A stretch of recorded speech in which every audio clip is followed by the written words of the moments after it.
territory ng crocodile, they're whipping their tail. Okay, yung mga super friends ko natin. And mga super friends na paratatang ko ni Pangin. Once again, we are not doing this to her Pangin. Ayan mga super friends ko natin. Ayan pala sa Pangin. God bless you po.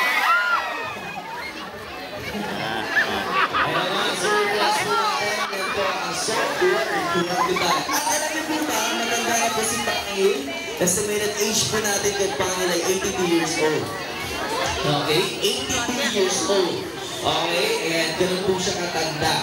At ganun po ang biting power ng crocodile.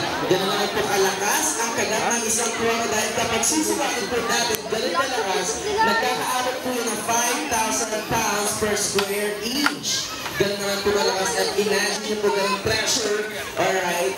Ang kumagat po sa inyong hayop, happy po katawan nyo. Alright?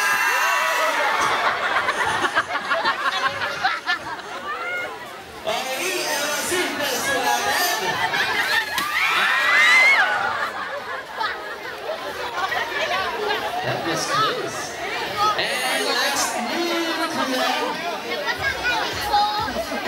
Ayan, super last move, ang pinaka. Bring it on! Ayan, super sa pang mga saltwater crocodile. They are the most aggressive crocodile.